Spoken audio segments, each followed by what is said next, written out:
Ahora vamos en cuarto episodio del pintor barroco Diego Velázquez. Seguimos con ánimo.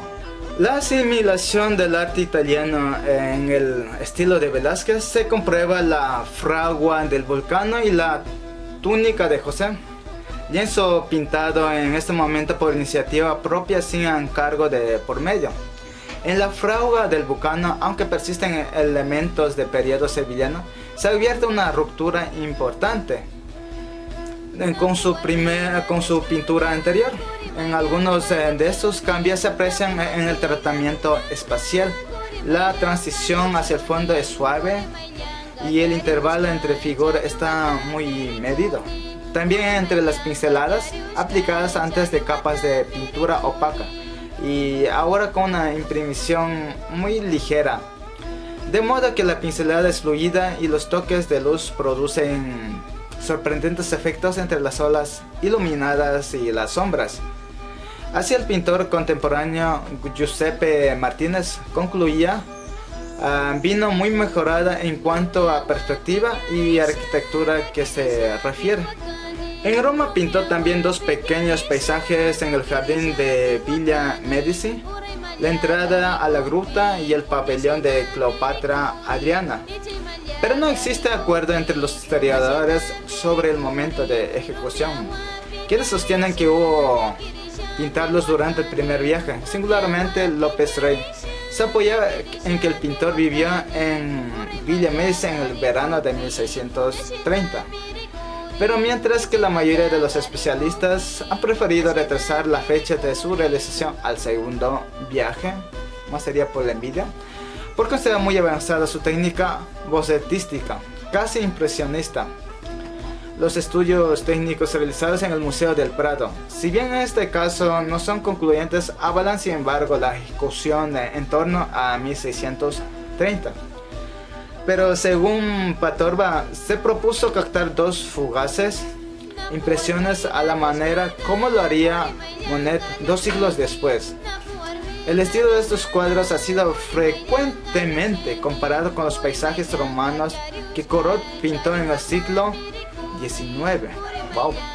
La novedad de estos paisajes radica no tanto en sus asuntos como en su ejecución.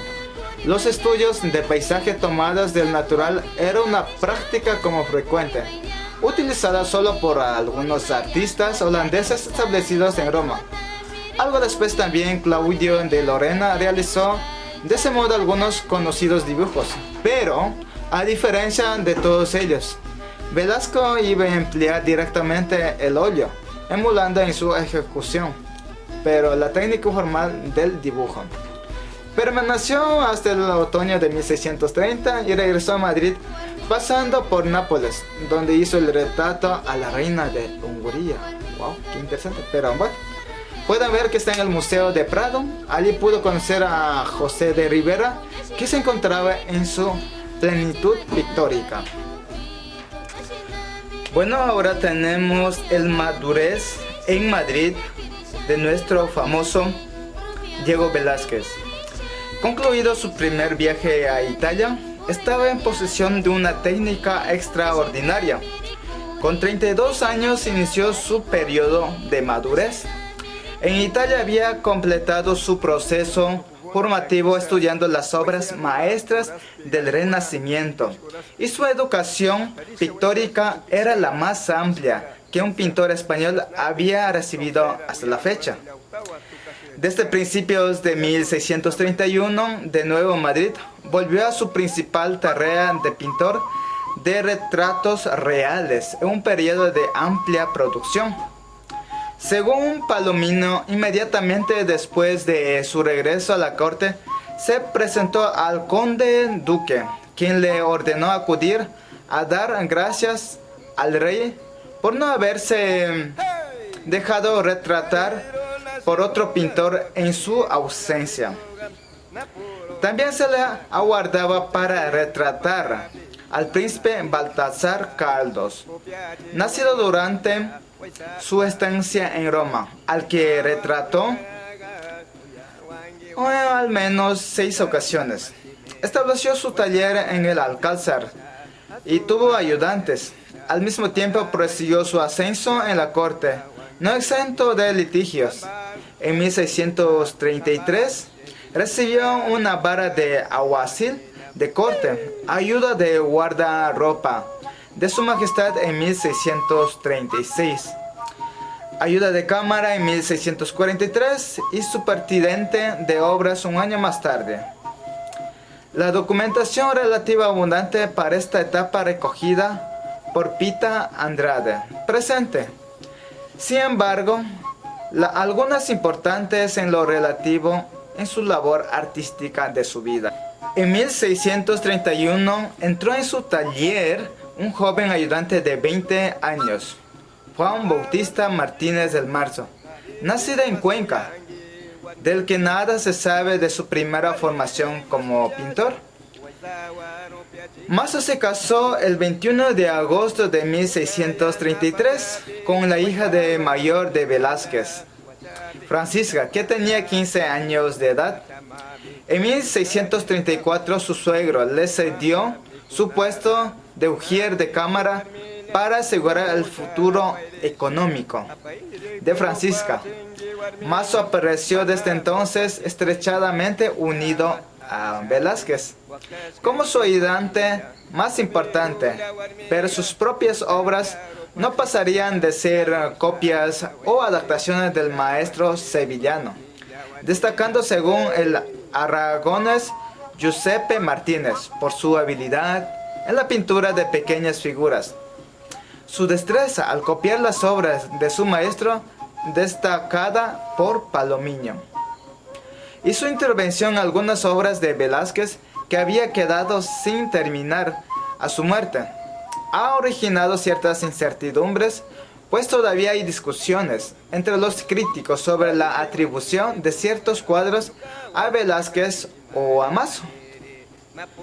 En 1632 pintó un retrato del príncipe Baltasar Carlos, que se conserva en la colección Vallese de Londres, derivado de un retrato anterior, el príncipe Baltasar Carlos, con un enano, terminado en 1631. Para José Gudio, este segundo retrato representa el comienzo de una nueva etapa en la técnica de Velázquez, que en una larga evolución le llevó hasta sus últimas pinturas, mal llamadas impresionistas. En algunas zonas de este cuadro, especialmente en el vestido, Velázquez deja de modelar la forma tal como es para pintar según la impresión visual. Buscaba de este modo la simplificación del trabajo pictórico, pero esto le exigía un conocimiento profundo cómo se producen los efectos de luz en las cosas representadas en la pintura. Se precisa también una gran seguridad, una gran técnica y un instinto considerable para poder elegir los elementos dominantes y principales, aquellos que permitían al espectador apreciar con exactitud todos los detalles como si hubiesen sido pintados, de verdad, detalladamente. Precisa también de un dominio total, claro, oscuro, para dar la sensación de volumen. Esta técnica se consolidó en el retrato Felipe IV de castaño y plata, donde mediante una disposición irregular de toques claros se sugieren los bordados del traje monarca.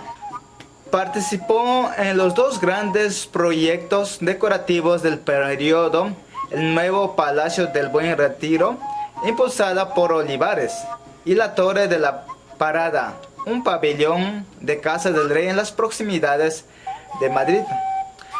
Pero para el Palacio del Buen Retiro, Velázquez realizó entre 1634 y 1635 una serie de 5 retratos ecuestres de Felipe III y Felipe IV, las esposas de ambos y el príncipe heredero. Estos decoraban los testeros extremos del gran salón de reinos, concebido con la finalidad de exaltar a la monarquía española y a su soberano. Para sus muros laterales se encargó también una amplia serie de lienzos con batallas mostrando las victorias recientes de las tropas españolas. Velázquez realizó uno de ellos, la rendición de Brenda, el llamado también Las Lanzas. Tanto el retrato Felipe IV a caballo como del príncipe se encuentra entre las obras maestras del pintor. Quizás en los otros 3 retratos ecuestres pudo recibir ayuda en su taller, pero de todas formas se observa en los mismos detalles de suma destreza que pertenecen a la mano de Velázquez. La disposición de los retratos ecuestres del rey Felipe IV, la reina y el príncipe Baltasar Carlos en el Salón de Reinos ha sido reconstruida por Braun, apoyándose en descripciones de la época. El retrato del príncipe, el futuro de la monarquía, se encontraba entre los de sus padres. Para la torre de la parada pintó 3 retratos del rey, de su hermano, el cardenal infante don Fernando, y del príncipe vestido de cazadores. También para aquel pabellón de casa pintó otros 3 cuadros: Esopo, Medipo y Marte descansando. Hacia 1634, y con destino también el Palacio del Buen Retiro, Velázquez había realizado un grupo de retratos de bufones y hombres de placer, de la corte. El inventario de 1701 menciona 6 cuadros verticales de cuerpo entero, que podrían haber servido para decorar una escalera o una habitación inmediata al cuadro de la reina. De ellos únicamente 3 se conservan en el Museo de Prado: Pablo de Valladolid, el bufón llamado Don Juan de Austria, y el bufón Cristóbal de Castañeda como Barbaroja. A la misma serie se podría pertenecer el desaparecido Francisco de Ocariz y Ochoa, que entró al servicio del rey al mismo tiempo que Cristóbal de Pernía, y el llamado Juan Calabazas. Calabacillas como un molinete del Museo de Arte de Cleveland, cuya autoría y fecha de ejecución son dudosas. Otros 2 lienzos con bufones sentados decoraban sobre ventanas de la sala de la reina en la torre de la parada, descritos en los inventarios como sendo enanos. Uno de ellos, en traje de filosófico y en actitud de estudio, identificado con Diego de Acedo del Primo, y el otro, el bufón sentado con una baraja, que se puede reconocer en Francisco Lescano, el niño de Vallecas. La misma procedencia podría tener el bufón de Calabacillas sentado. Otros 2 retratos de bufones fueron inventariados en 1666 por Juan Martínez del Mazo en el Alcázar. El primo, que debió de perderse en el incendio de 1734, y el bufón Don Sebastián de Mora, pintado hacia 1644. Mucho se ha escrito sobre estas series de bufones, en las que retrató compasivamente sus carencias físicas y psíquicas.